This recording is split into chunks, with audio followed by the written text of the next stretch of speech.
feel like for some of you, you might, like, you don't know me well enough to like, you might think I'm being cheeky when I give some of the comments I'm about to make.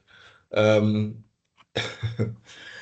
I don't know what help you want from me. Because I mean, I feel like this thing is so straightforward. I mean, this first question, don't even get me started. And this isn't a critique of the paper. I just like, I completely understand why they gave you this the low ball question, but it is to kind of scaffold you towards the next question and the next question. So, I mean, this first question to me is straightforward. I will not entertain any questions about question 1 point that table because you can't ask me you must figure out. It's a summative. You can go find that answer. Um, yeah, I feel like they gave you some marks, eh? Like the only thing you could do here is just be lazy and not do the work, which is going to come up in that assignment 2 feedback now. Like, I don't know if it's the same for some of the other classes, but I mean, what is wrong with some people? There's some of the marks are like they've given you these easy marks and, okay, we'll get there. No. So 1.1 is a good example of that. Just do the work, and it is intentional as to scaffold for the next question. I don't like it. I would have given you 5 marks for that question, but there you go. Okay, that's in the bag. 1.2. I'm trying to just slow down my own pace because I tend to get really worked up and talk really fast. So I'm not going to, everybody, let me be very clear. I am not going to sit here and give you answers. I'm not teaching to the assessment. So I expect you to read the question that's in front and possibly ask me a question. Otherwise, I will talk very broadly around it unless I see something that needs explaining, like maybe the question 4, but not even. So, um, yeah, I'm just doing this based off of like the marks I had for assignment 2. Like some of you, there's lots of you that are really excelling. Oh, I see a hand. I love it. Lots of you that are really excelling. And if you're looking for me to help you get that extra 4%, you must ask a question. Some of you, Masejo, please go for it. Hello, how are you? Very good, and you? I'm good, thank you. For Cool. question 1.2. Yes. No, sorry, for question 2, not 1.2. Okay. It said we must discuss the question, and the way I answered it is in bullet form. So I'm asking if that's fine, or should I answer it in a way that's essay-based? Oh. Oh no. Yeah, I would definitely go. I mean, if you look, I know this is hard for some people to assume. Sorry, I'm using your question as a lesson. So the marks are 20. If you break down the question, it's just clearly discuss the pros and cons of each factor separately. So there are 1, 2, 3, 4, 5 different factors, and then there are pros and cons. So already in my head, I see a table. I mean, you could discuss it. So group environment, then underneath that pros, and then state the pro, then write con and state the con, or you could do a table. I don't want to draw it for you because I'm giving you like answers, but you could structure a table around this. So by discuss, it's not about the bullet points, but for me, it's about like how you discuss it. So don't just put one bullet point. Group work environment is good for students. I mean, that's nonsense. Okay. Okay. So Okay, like, thank you. like bullet point with a full sentence. Maybe that makes sense. Okay, Right. thank you. Cool. Thank you for that. Um, so other one over here, 1.2, something similar. Discuss as a teaching strategy. I see you, class Ndilisa. I hope I said your name properly. My apologies. Oh, sorry. Just call me Willard if you want to. I don't come with that sir nonsense. 1 second. One of the issues you might experience with discussion as a strategy is the fact that learners might not have enough prior knowledge. To discuss how you'll resolve the issue of prior knowledge and then give 5 other recommendations on how you'll mitigate this. So really looking at the mark allocation, that discussion can't be two pages long, that first bullet point. This is a critique, a clap back to some of my students who are writing pages. Why are you writing 2 or 3 pages for 10 marks? I mean, unless the instruction is like an essay, whatever, 1,500 words, cool. But if it's saying discuss something for 10 marks, please, my dear people, yeah, yeah, it's just a big red flag that you're waffling. So in this one, break it down. The discussion should be about worth 5 marks. Then your recommendations, although they must be thorough, it's only there's five, so they're asking you 5 times 1 mark. So I mean, do break it down in that regard as to how much work you are required. And Delisa, Um, Hi, sir.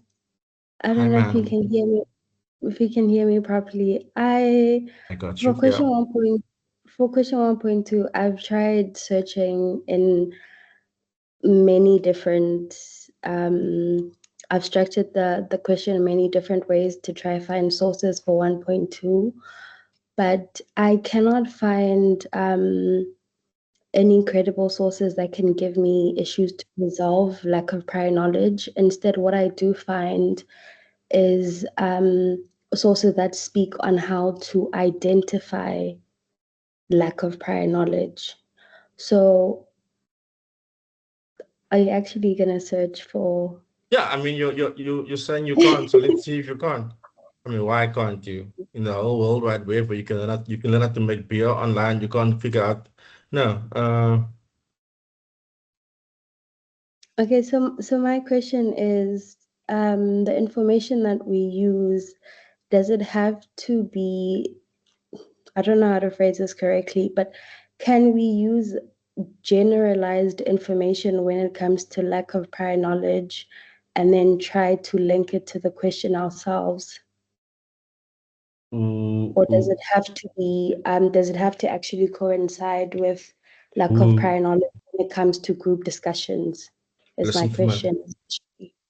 Yeah, you have the answer. I mean, you said something now like who's generalized? No, no, no, no, no. Your question is like very specific. So it's really asking. I don't think you're gonna get an answer like over here if you go Google discussion strategies and lack of prior knowledge in the same context. You probably won't get an Mm, answer for that if you search for that. The idea here is to marry those two, and that's where like the thinking part should come in, and where we should be awarding you a few more marks for anyway.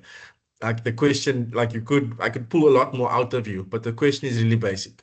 It's asking you to marry discussion as a strategy and the question of prior knowledge. So for you to have a discussion, students must have some assumed prior knowledge before you can have a discussion, either knowledge that they were taught in another grade or knowledge that they were acquired outside of school in their real lived experience.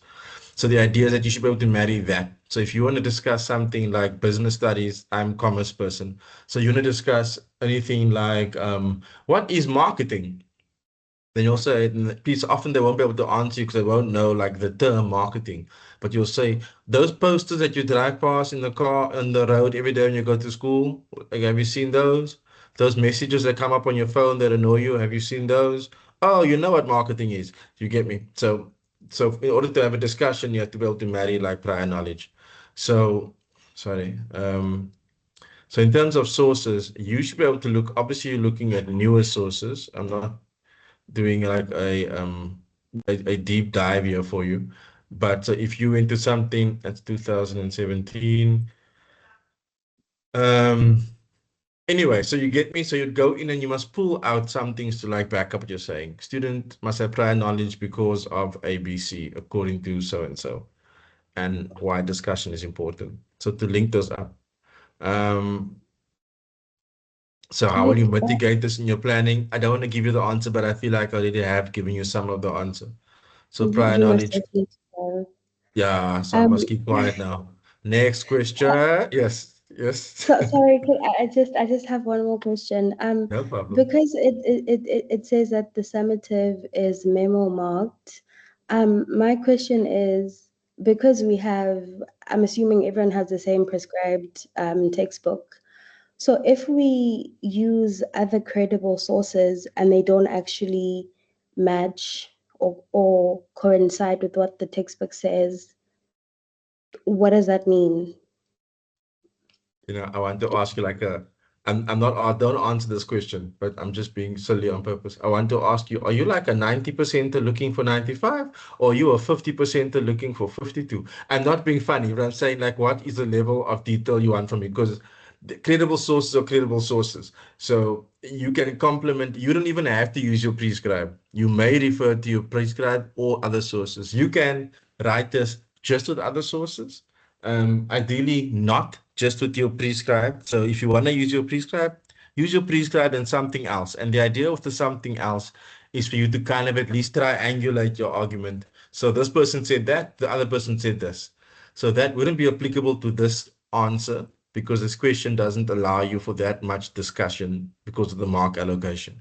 But I think, if I'm not mistaken, Um, question 4 allows a little bit more of that kind of a thing where you can say, according to this source, and then according to this source. However, for this particular question, you really could just use either your prescribed or another source. If they contradict each other and you can point that out, and you were my student, and that's bonus marks, but I'm joking. No? But you know what I mean? Like in my mind, if you can do that, like, oh, so and so said this, Killen said this, and then so and so said this, and make that contradiction, that's even more amazing.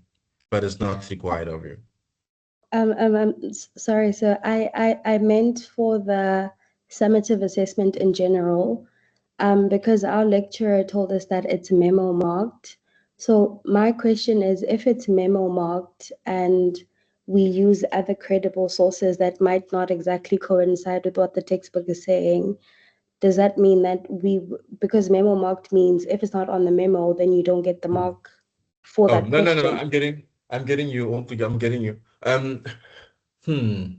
Easy answer is the memo is broad enough to accommodate any credible answer. For example, you shouldn't have many different recommendations. So we have a recommendation by Morgan and Morgan 2018, who said that this is a good tactic for discussion as a strategy.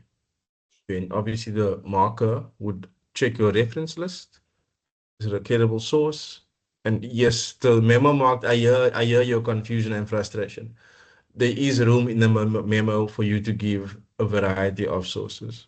So there is discretion allowed in the memo. It's not a strict 1.1a, 1.2b kind of a memo. Sorry, I Thank get you. your question now. Cool. Thank you so much, sir. Thank you. No worries. Oh, I was going to say sir. Sir reminds me of being a teacher. And all they say all day is sir, sir, sir. Okay, question 2. Let's go. I'm aiming for like a half an hour here so that you can go enjoy your lives. So, again, I can read this to you, which I hate when people read to me. But I would love a question. So we can discuss the layout of this answer. So 20 marks, there are 5 factors to discuss. So for each factor, you're looking at about 4 marks each. I don't like breaking it down like this, but for students, this is actually what they want to hear. So I must say it like that. So 5, and then of these each topic, 4 marks. So 2 marks to the pro, 2 marks to a con. To plainly just list the pro, this is good for the student. That will not get you a mark. Okay.